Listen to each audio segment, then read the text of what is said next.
بسم اللہ الرحمن الرحیم۔ السلام علیکم ورحمۃ اللہ وبرکاتہ۔ بہت ہی قابل احترام اور قابل شفقت، بہت ہی معزز شائقین خوش خطی کی کلاس میں خوش آمدید۔ آج آئین کے سلسلے میں تیسرا سبق ہم پڑھنے جا رہے ہیں۔ آئین کے اندر میں نے 3 کا ہندسہ لکھ دیا تاکہ سند رہے کہ یہ تیسرا سبق ہے، یہ آخری سبق ہے۔ اس کے بعد ہم اگلے حرف کا سبق پڑھیں گے انشاءاللہ۔ تو آج کے سبق میں ہم مختلف لفظ آئین سے بنے ہوئے، آئین اور غین سے بنے ہوئے لفظ سیکھیں گے اور ان کے میننگز بھی جانیں گے، معنی بھی، اور ہم دیکھیں گے کہ آئین جب شروع میں آئے تو کیسے آتا ہے، درمیان میں آئے کیسے آتا ہے، آخر میں آئے تو کیسے آتا ہے۔ تو آئین کی تحریر کے اندر 2 ہی طرح کا سر آتا ہے، ایک آئین اس طرح کا آتا ہے اور دوسرا سر یوں آتا ہے جیسے چوزے کا سر ہوتا ہے۔ یہ دیکھ، یہ 2 سر آتے ہیں۔ یہ سر اس وقت آتا ہے جب عین الگ لکھی جائے، جیسے یہ لکھی ہوئی ہے، یا حرف کے اس سے پہلے کوئی حرف نہ جڑا ہو، تو اس وقت یہ حمزہ کی طرح عین آتی ہے۔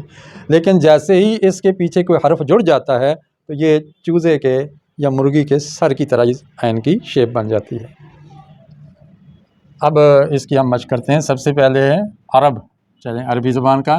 اس سے یاد آ گیا کہ عین جس لفظ میں بھی آئے گی، چاہے عین لفظ کے شروع میں آئے، آخر میں آئے یا درمیان میں آئے، تو یہ عربی زبان کا لفظ ہوگا، کیونکہ یہ عربی کا الفابیٹ ہے، عربی ہی کا حرف ہے۔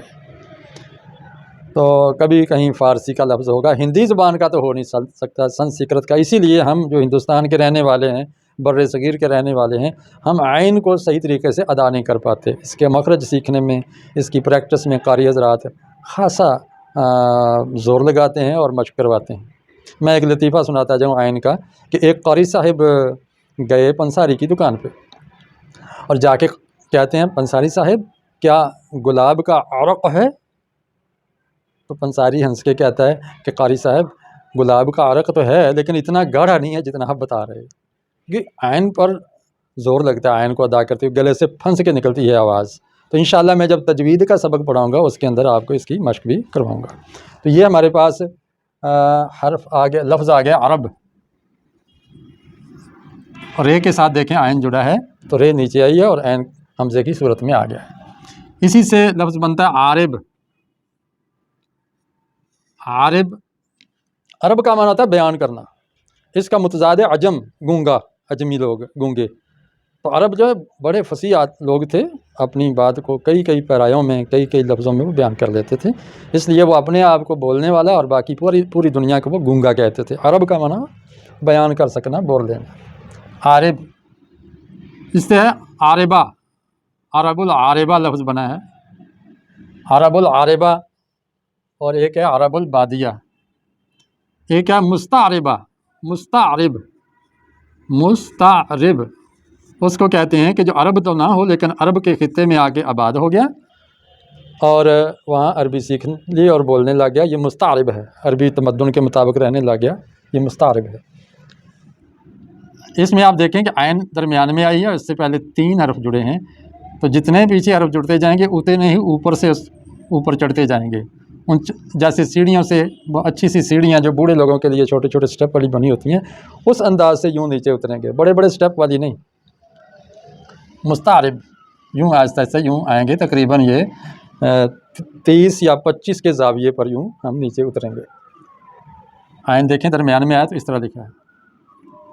معرب، معرب، یہ دیکھیں، یہ معرب کہتے ہیں جس لفظ کو عربیہ لیا گیا ہو، جیسے ہم انگلش کو اردو میں لکھتے ہیں، یا اردو والے اینگلو بنا لیتے ہیں لفظ کو کسی دوسرے زبان کی۔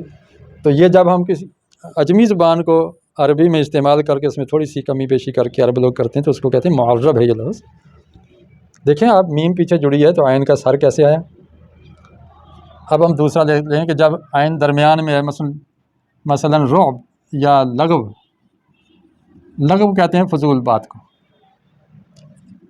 لغت، یہ دیکھیں لغت کہتے ہیں ڈکشنری کو، الفاظ معنی کی، لغت زبان کو بھی کہتے ہیں۔ اس طرح غفلت، یہ عین شروع میں آئی ہے، بعد میں کتنے ہی حرف جڑ جائیں تو وہ عین کی جو اصل شیپ ہے اس کے سر کی وہی رہتی ہے۔ غفلت اسی سے بنا غافل، غفلت برتنے والا، ناواقف رہنے والا، غافل۔ رعب، رے کے بعد کوئی حرف نہیں جڑتا، رے سے پہلے جڑتے ہیں، اس لیے عین کا سرا جو ہے وہ حمزہ کی طرح آ رہا ہے۔ غلبہ، غین لام بے با، غلبہ۔ آپ دیکھیں غین سے پیچھے کوئی حرف نہیں جڑا تو عین کی سرا حمزہ کی طرح آیا ہے، لیکن جب ہم کہتے ہیں مغلوب، جس پر غلبہ پا لیا گیا ہو، مغلوب، مغلوب، یہ دیکھیں جس پہ غلبہ پا لیا گیا ہو، اور غالب غلبہ پانے والا۔